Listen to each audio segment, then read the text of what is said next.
Hello, it's SS2 ready to rock your day with a video Marvel villains who succeeded in their plans। यानी कि वो Marvel के villain जिन्होंने जो सोचा जो चाहा वो करके दिखाया। तो स्टार्ट करते हैं लिस्ट विद नंबर 10 लोकी। तो लोकी हमेशा से चाहता था कि वो एसगार्ड पे रूल करे। उसका सारा प्लान बस यही होता था कि वो सारे 9 ग्रहों पे राज करना चाहता था। थॉर द डार्क वर्ल्ड में उसका ये प्लान सक्सीड भी कर जाता है जब वो ओडिन को रिप्लेस कर देता है उसकी थ्रोन पे। को छल कपट से मिडगार्ड पे भेज देता है और ओडिन का भेस लेके एसगार्ड पे रूल करने लगता है। नंबर 9 सिल्वी। तो क्योंकि टीवीए ने सिल्वी की पूरी लाइफ बर्बाद कर दी, सिल्वी का एक ही मोटिव था कि वो टीवीए को बर्बाद करना चाहती थी और टीवीए के लीडर को मार डालना चाहती थी। और ऐसा ही हुआ। लोकी सीजन 1 के लास्ट में उसने ही हू रिमेन्स को मार दिया और अपना प्लान पूरा कर लिया। नंबर 8 एवा। तो इसको आप घोस्ट के नाम से भी जानते होंगे। ये हमें एंटमैन एंड द वॉस्प में दिखी थी। तो वैसे तो ये विलन काइंड ऑफ नहीं है क्योंकि इसने कभी भी गलत काम इंटेंशनली नहीं किया है। इसका पूरी लाइफ एक ही मोटिव था कि अपने डिजीज को खत्म करना और खुद को हील करके सही कर लेना। एंटमैन एंड द वॉस्प में इसकी हालत बहुत ही बुरी होती है, ऑलमोस्ट मरने ही वाली होती है। जैनेट उसकी मदद करती है उसको थोड़ा बहुत हील करके। और एंटमैन एंड द वॉस्प के लास्ट में भी हम देखते हैं कि स्कॉट जाता है क्वांटम रेल्म में उसके इलाज के लिए कुछ पार्टिकल्स लेने के लिए और उसका मोटिव जो खुद को हील करने का होता है वो कंप्लीट हो जाता है। Number 7 Erik Killmonger. तो उसके डैड के मरने के बाद वो बहुत ही ज्यादा रिवेंजफुल हो जाता है। पूरे वकांडा और वकांडा के थ्रोन को हासिल करके सारे ही ब्लैक कम्युनिटीज की मदद करना चाहता था। पूरी लाइफ उसने जो भी किया उसका यही मोटिव था कि इसको पूरी वकांडा की टेक्नोलॉजी पूरे अपने भाई बंधु में बांटनी है ताकि वो अपने खिलाफ हो रहे ऑपरेशन से डील कर सके। भले ही वो ब्लैक पैंथर में मर जाता है पर उसके दोनों एम ऑलमोस्ट सक्सेसफुल हो जाते हैं क्योंकि वो वकांडा के थ्रोन को भी एक्सेस कर लेता है और उसकी बातों से टिचाला को भी रियलाइज हो जाता है कि वो जो कर रहे हैं गलत कर रहे हैं, उन्हें बाहर आके सबकी मदद करनी चाहिए। और टिचाला वकांडा की सारी रिसोर्सेज पूरे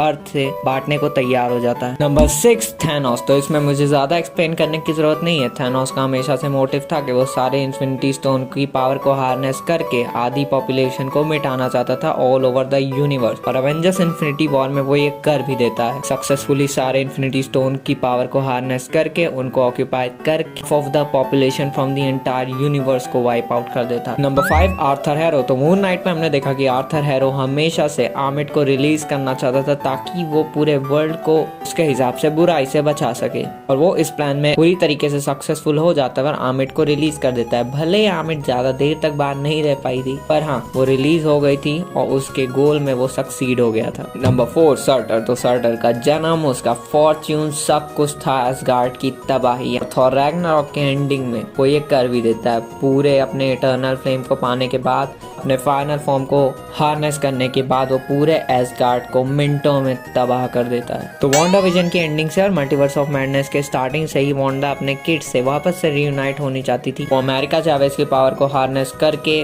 उसकी मदद से पोर्टल खोल के अपने किड्स के पास वापस जाना चाहती थी और वो उसमें सक्सेसफुल हो भी जाती क्योंकि उसका पोर्टल खुल जाता है। वो किड्स वापस से उससे रीयूनाइट हो जाते हैं। वहाँ वो बात अलग है कि किड्स वापस से उसका मॉन्स्टरस फॉर्म देख के डर जाते हैं। उसको रियलाइज हो जाता है कि वो कितना गलत कर रही थी पर हाँ वो उसके साथ रीयूनाइट हो जाती है और उसका प्लान जो है वो सक्सेसफुल हो जाता है। Number 2 Mysterio. तो मिस्टीरियो लेना चाहता था बदला टोनी स्टार्क से पर क्योंकि टोनी स्टार्क था नहीं तो वो उसके सबसे प्रिय पीटर पार्कर से अपना बदला लेना चाहता था। वो एडिट को अपने कंट्रोल में ले लेता है तो उसका पहला गोल तो सक्सेसफुल हो जाता है। और फार फ्रॉम होम के एंडिंग में वो पीटर पार्कर की आइडेंटिटी भी रिवील कर देता है, उसकी जिंदगी बर्बाद कर देता है और इसी से वो पीटर पार्कर से जीत भी जाता है। नंबर 1 बैरन ज़ीमो। तो सबसे ज्यादा सक्सेसफुल विलन अगर कोई भी तक रहा है तो वो बैरन ज़ीमो ही है। इसने जो ठाना वो कर दिखाया।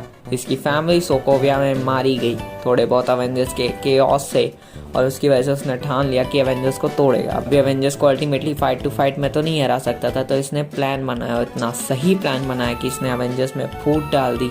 जो सबसे स्ट्रॉन्गेस्ट जो सबसे लीडर थे टोनी स्टार्क और कैप्टन अमेरिका उनमें फूट डलवा दी जिस वजह से एवेंजर्स के टुकड़े हो गए और एवेंजर्स हार गए जिस वजह से बैरन ज़ीमो जीत गया। And that was the video. पसंद आई हो तो डू लाइक एंड सब्सक्राइब और comment what should I improve. Bye.